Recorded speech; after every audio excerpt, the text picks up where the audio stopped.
everyone, it's Robin. Welcome back to my channel. Today I have a quick little sewing project to share with you today.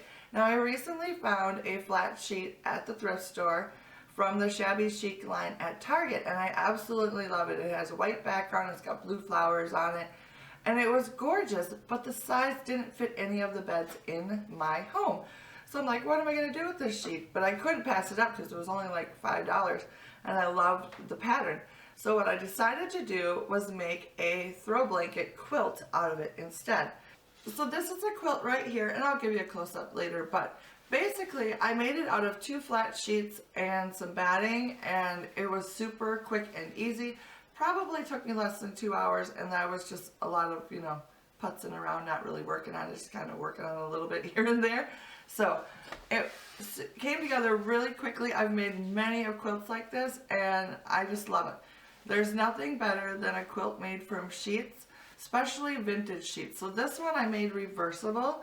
This is the original fabric that I found that I was telling you about at the thrift store, and I love the pattern of it. And plus the colors work for my decor perfectly. And then on the back side, I used a vintage sheet from my collection.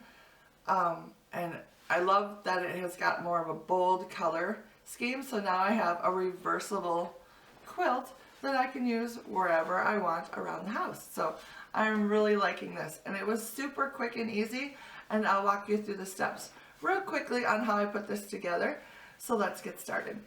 So basically what I need to make this quilt is 2 sheets. The first one will be the top, and that's the Shabby Chic one that I love so much. Alright, so then I picked out this sheet to go on the back. I found this from my stash that I've bought. I buy vintage sheets at the thrift store whenever I can. So this is what I picked out to go with the other one. So this will be the backing. Then I'll need some basic sewing supplies like thread, scissors, pins, and then this is a walking foot for my sewing machine. I'll need my sewing machine. And then I'll need some safety pins also. These are the bent ones. You're probably not going to be able to see that, but they have a slight bend in them, which makes putting the 3 layers together super easy. I highly recommend getting those if you're going to do any sort of sewing like this. So finally, I'll need some batting. I picked this up at Michael's. It's a queen size, but I will just trim it down to the size that I need. Alright, so I have all my layers of my quilt put together, and I have it pinned, and I thought I would quickly show you before I start sewing how I did it. So basically I laid down, first of all, the backing fabric face down so that the back side is facing up. Then I layered on the batting, and then I laid down the top fabric right side up so that you can see it.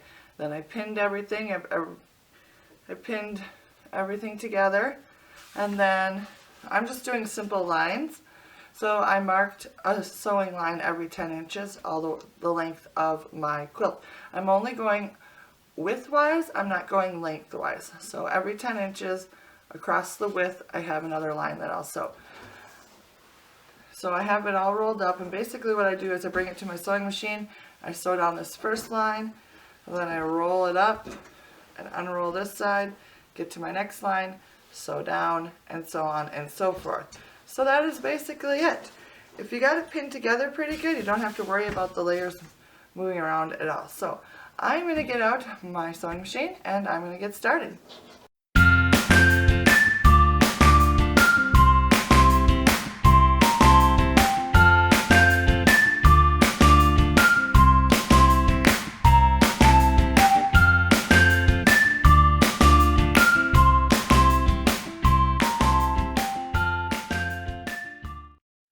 So I have gone ahead and sewn all 3 layers together, and then I've trimmed all the sides so they're nice and even.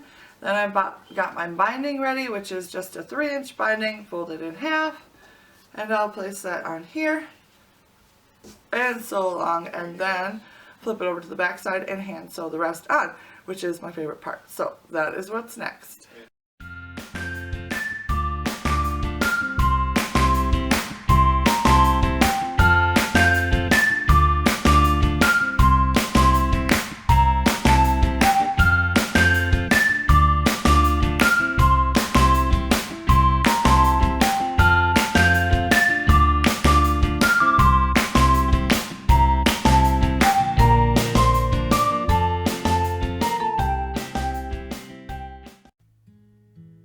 So there you go, a perfectly easy quilt to make, and I think it turned out absolutely gorgeous. I love that I can add this around my house wherever I feel like it needs a little pop of color. Here's a look at the back side of the quilt, and then a close-up of the binding. Thanks so much for watching today, and I will talk to you again soon. Bye now.